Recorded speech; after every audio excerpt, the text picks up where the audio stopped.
ASP.NET के को tutorial में हाजिर हैं और इस ट्यूटोरियल में हम बात करेंगे बूटस्ट्रैप के बारे में और ख़ास तौर पर बात करेंगे कि बूटस्ट्रैप क्या है, हम उसको किस तरह डाउनलोड कर सकते हैं और आखिर में हम यूज़ करेंगे बूटस्ट्रैप को अपने ASP.NET एप्लीकेशन में।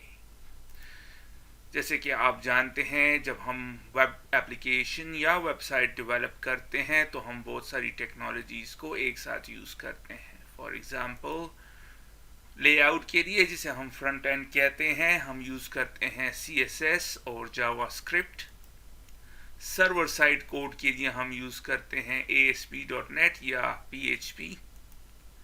और बैकएंड यानी कि डेटा को सेव करने के लिए हम यूज़ करते हैं SQL सर्वर या MySQL या Oracle या कोई और डेटाबेस मैनेजमेंट सिस्टम। और इन सारी टेक्नोलॉजीज़ में एक साथ में एक्सपर्ट होना आसान नहीं है और कोई भी नहीं होता। कोई सर्वर साइड में एक्सपर्ट होता है, कोई बैक एंड में एक्सपर्ट होता है और कोई फ्रंट एंड में एक्सपर्ट होता है।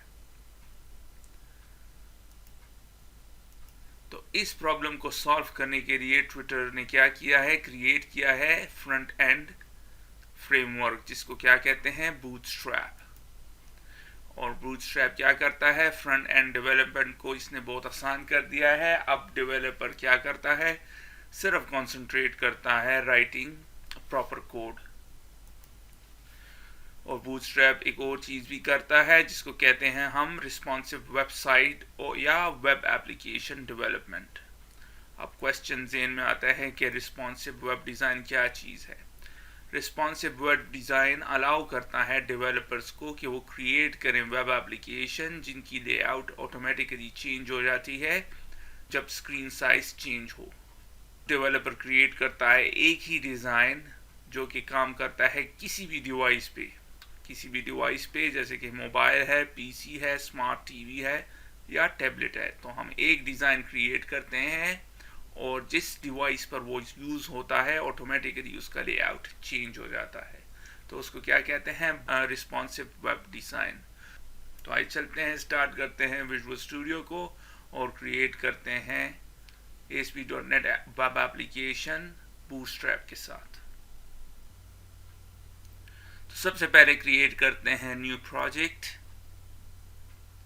विजुअल C# में वेब को सेलेक्ट कीजिए और आखिर में ASP.NET MT वेब एप्लीकेशन, और मैं इसको नाम देता हूँ बूटस्ट्रैप डेमो 2 और क्लिक कर दें ओके। और ये हमारे लिए क्रिएट कर देगा सॉल्यूशन और उसमें एक प्रोजेक्ट।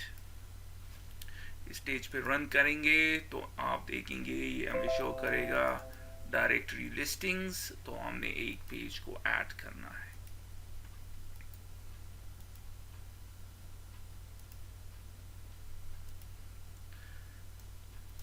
और मैं इसको नाम देता हूँ default.aspx।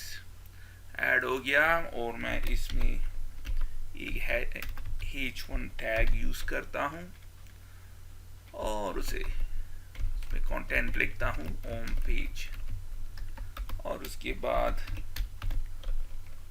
एक p tag, paragraph tag use करता हूँ और यहाँ पे लिखता हूँ welcome to our home page.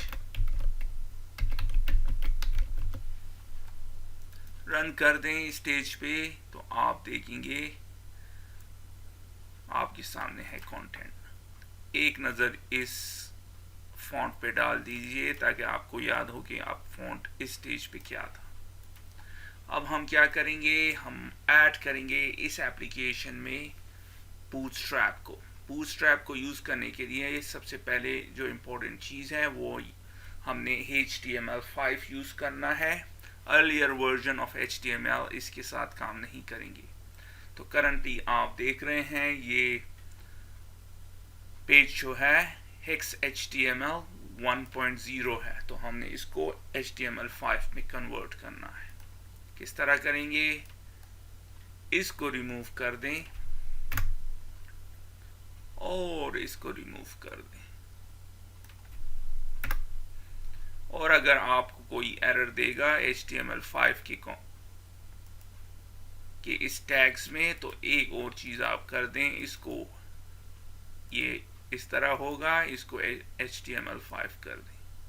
और ये क्या है, राइट क्लिक कीजिए, HTML source editing, HTML source editing.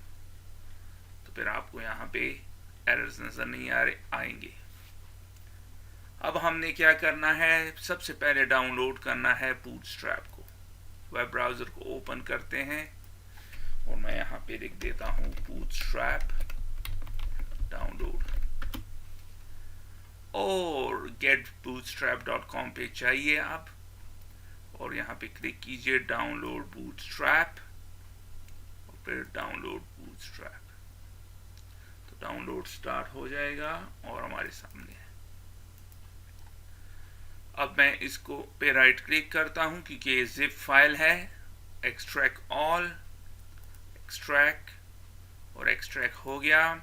और आपके सामने है यहाँ पे 3 फोल्डर्स, यहाँ से इसको कॉपी कर दें, इसको क्लोज कर देते हैं, इसको क्लोज कर देते हैं और इसको भी क्लोज कर देते हैं। और फिर मैं यहाँ पे एक फोल्डर ऐड कर देता हूँ, डिजाइन उसको नाम देता हूँ, और बूटस्ट्रैप के फोल्डर्स को यहाँ पे पेस्ट कर देता हूँ। आपके सामने है। सबसे पहले CSS को देखते हैं, काफ़ी सारी फाइल्स हैं। तो सबसे पहले मैं मैप फाइल्स को डिलीट करता हूँ, इनकी हमें ज़रूरत नहीं। इसके बाद ये 3 फाइल्स हैं, इनकी भी हमें ज़रूरत नहीं इस स्टेज पे। अब रह जाती हैं बूटस्ट्रैप CSS और bootstrap.min.css। ये इसका मिनिफाइड वर्जन है, एग्जैक्टली जो यहाँ पे है वो यहाँ पे भी है। लेकिन अगर आपने कोई चीज़ चेंज करनी हो, पहले आपको चेंज करनी नहीं चाहिए, अगर करनी हो तो आप इसमें कर लेते हैं और फिर हम उसको मिनिफाई कर देते हैं। ये प्रोडक्शन के लिए है, जब आप डेवलप कर लेते हैं अपनी वेबसाइट या वेब एप्लीकेशन तो फिर हम इस फाइल को यूज़ करते हैं। लेकिन मैं इसको भी डिलीट कर देता हूँ,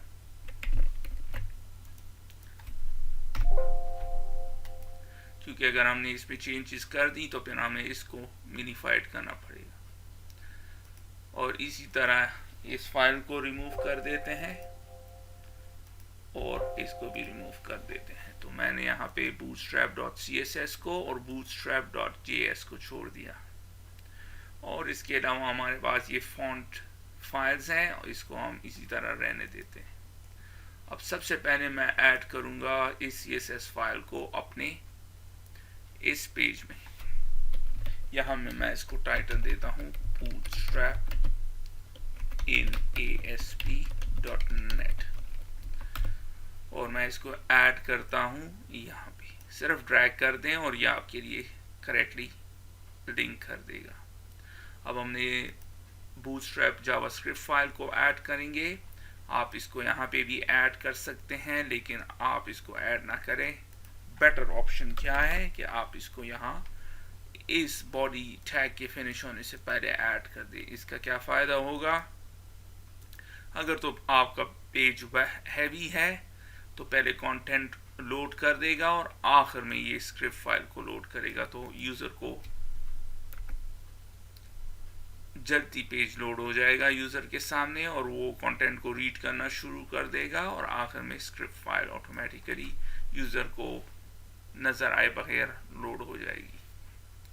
अब आपने एक बात याद रखनी है, बूटस्ट्रैप का जावास्क्रिप्ट ये जो है इसके लिए हमें ज़रूरत है jQuery की, तो हमें jQuery को भी डाउनलोड करना पड़ेगा। तो फिर चलते हैं अपने वेब ब्राउज़र में और डाउनलोड करते हैं jQuery को। jQuery.com में चलते हैं, आपके सामने है और डाउनलोड। अब 2 वर्जन्स हैं, एक है jQuery 1.x और दूसरा है jQuery 2.x। अगर तो आपने सपोर्ट करना है इंटरनेट एक्सप्लोरर 8 या अर्लियर वर्जन तो फिर आप इसको डाउनलोड करेंगे, और अगर आपने इन इंटरनेट एक्सप्लोरर 6, 7, 8 को सपोर्ट नहीं करना तो बेस्ट ऑप्शन आपका क्या है, इसको डाउनलोड कर दें। ये इसका मेन वर्जन है, आप देख रहे हैं, लेकिन हमें क्या ज़रूरत है, सिर्फ इसकी शो इन फोल्डर। मैं यहाँ से कॉपी कर देता हूँ, क्लोज कर दें, और चूंकि JS फाइल है तो यहीं पेस्ट कर देते हैं। तो पेस्ट हो गया। इसको आपने यहाँ bootstrap.js के ऊपर आपने इसको लिंक करना है। तो अब हमारे पास बूटस्ट्रैप तैयार है। अब अगर रन करेंगे तो आप देखेंगे बूटस्ट्रैप काम कर रहा है और फॉन्ट चेंज हो गया। एक और चीज हमने, जो कि फाइनल है, जिसका इस पे कोई इम्पैक्ट नहीं पड़ेगा, वो हमने क्या करना है, हमने 2 मेटा टैग्स लगाने हैं। पहला वाला इतना इम्पोर्टेंट नहीं है, लेकिन लगा दिया करें, लेटर ऑन आपके काम आएगा। पहला वाला क्या है, मैटर टैग कैरेक्टर सेट, और हम यूज करना चाहते हैं UTF-8, जो क्या है, यूनिकोड। यूजुअली लोग ASCII कैरेक्टर्स को यूज करते हैं, लेकिन अगर आपने अपने वेबसाइट में उर्दू के कैरेक्टर या हिंदी के कैरेक्टर या किसी और जापानीज चाइनीज लैंग्वेज के कैरेक्टर को ऐड करना है, तो इससे बेहतर है कि आप UTF-8 इसको कर दें, तो फिर बड़ी आसानी के साथ आप ऐड कर पाएंगे। इसके अलावा एक और मेटा टैग है, और इस मेटा टैग का मकसद ये है कि हमारा ये साइट जो है, जितना भी स्पेस है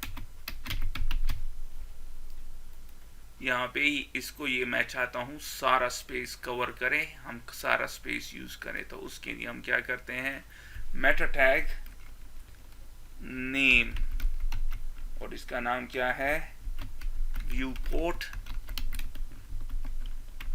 ये जरूरी है, आपने लिखना है कंटेंट की विड्थ